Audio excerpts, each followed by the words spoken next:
Hi, welcome back. It's Neil here. Now we want to transition from the first 4 weeks to the next 4 weeks. We're actually focusing more on the customer and why the customer buys the service from you, why the customer buys your product. And if you have clarity on why the customer is buying your service, why they're buying your product, then you can use that clarity as a theme to drill down through your operation, through your learning and development in your organization, so you have perfect alignment. And so the next 3, 4, 5 weeks, we're going to be focusing on how do we actually get this alignment going within the organization. And the Balance Scorecard is one major tool in which we can actually drive this alignment of strategy. So to date, we've actually looked at an activity-based approach to responsibility accounting. That is, we're really focused on the resources that are being consumed in the organization and then allocating them to various cost centers, allocating them to various customers and various activities, making people responsible for those costs, yes. But now we're focusing on a strategic-based responsibility accounting where we're actually going top down from the customer. Who is our customer?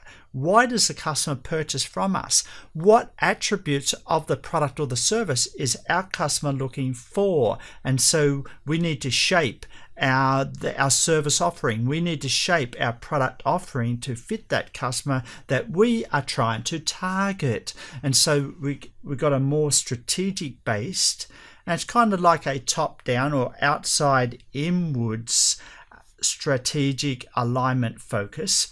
And that's what we're going to tackle in the next 4 weeks. And so the big idea that we're going to introduce in the next 4 weeks is this notion of the Balance Scorecard. And so this is why we've taken a top-down approach now in the next 4 weeks, whereas the first 4 weeks, it was very much bottom-up, focusing on cost management, cost allocation, cost control. But now it's strategy and alignment. Are you doing what is necessary to be done in order to create value for the customer? That's the big question that we're focusing on now. And so it's strategy based and it's top down. So let's go to the next slide, shall we? And here we have a call center. We know Dilbert, very big in the Western hemisphere, and we've got Carl, reduce the average call time or your history. Beep beep beep. What Okay, so we've got a customer ringing up Carl, right? I have a question about your product. And Carl is saying faster. It's about the interface. Great, thanks. Your average call time is way down, you get a bonus. So Carl is actually responding to the KPI. Maybe it's a mistake to do this job while I study for the priesthood. Okay, so it's very interesting. This is what happens. A lot of organizations, they have a KPI and people focus on the KPI and they forget about the surrounding aspects of their organization, the relationships, people that they're working with, okay, or little things or added personality or added cultural things that need to be added to that KPI. And it's not good to focus on KPIs all the time. Let me just grab the laser pointer again so we can help get into the good stuff of what we're going to go through in the week 5 session. So we have strategic responsibility systems. We have strategic responsibility systems. And we've got communication, management control, and the Balance Scorecard. Then we're going to look at the strategic alignment framework, then systems thinking, and then measurement. Now, we don't have time to go into too much detail with measurement, but my purpose over the next 4 weeks is to develop your awareness that there are 3 parts to the Balance Scorecard. That is strategy, systems thinking, and measurement. And so that you know that whenever a boss asks you about the Balance Scorecard, at least you have some sense of what it is and what are the constituent parts and where may you start in trying to shape the development of a Balance Scorecard in your organization.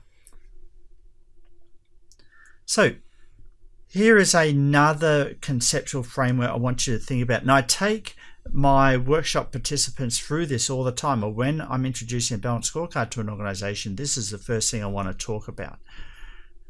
And it really starts with, to get what we want tomorrow, maybe we want some empowerment, employees to think, wow, I really want to work for this organization. I love working with this organization. I just want to give my heart to the organization.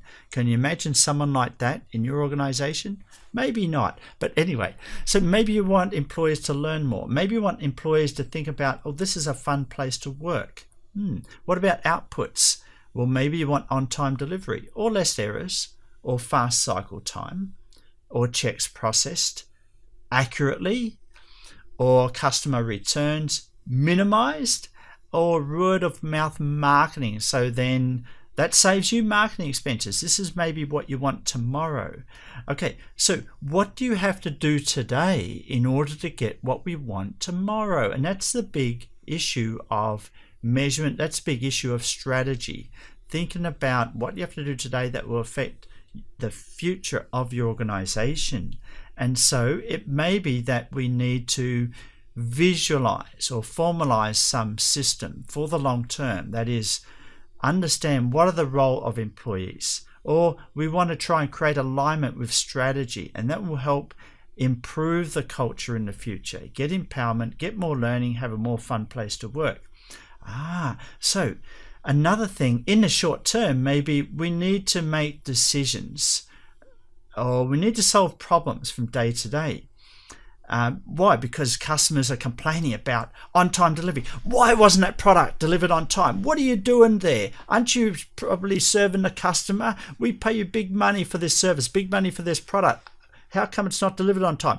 How come there's a problem? How come there's errors in your service delivery to us? So you may need to make critical decisions today that are very short term. So you need to work on employee skills, or their attitude, or their teamwork, or you got to think about how to mold the customer satisfaction. In other words, manage their expectations about the delivery of your product, the delivery of your service. Maybe there are some errors, but you are there to provide after-sales support. Okay, nothing's perfect. You know what happened with Antenna Gate with the Apple iPhone. All right, the antenna wasn't working properly. What did Steve Jobs says? No smartphone antenna is perfect. Okay, so he started off saying that, look, nothing's perfect. Okay, so there's different ways of managing customer expectations. So think about that.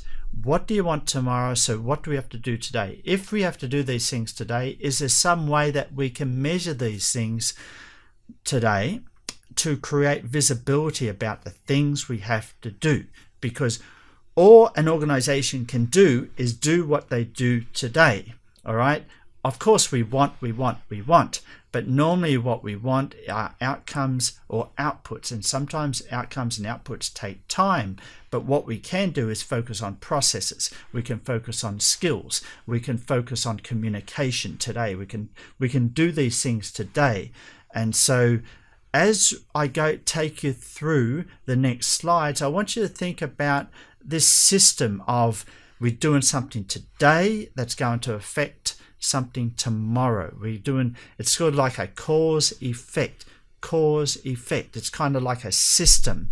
It's a system. There is a linkage with, okay, if we want something tomorrow, what is it that we have to do today to get what we want tomorrow? So think about this system of linkage, this system of cause and effect. Let's keep going here. All right. Weeks 5 to 8. Here is some learning objective summary that we will cover in chapters 12, chapter 23, chapter 14, which we briefly have covered already, and chapter 19. Chapter 14 was really more customer profitability analysis. And then we've got chapter 19 looking at quality, internal processes. Then we've got chapter 12 and 23, which is actually focusing on the accounting. And you'll see that accounting, customer, and internal are basically levels of the balanced scorecard. That's interesting, isn't it? All right, now we have game objectives here. We don't have time to formally assess you on you playing the game, but I will allow you to play the game so you can have fun and maybe learn something from it, and try and relate that back to what we're learning in chapter 12, in chapter 23, 14, and 19. Okay, so let's take this learning objective summary and move it into what we're going to do in week 5, which is really focusing on chapter 12.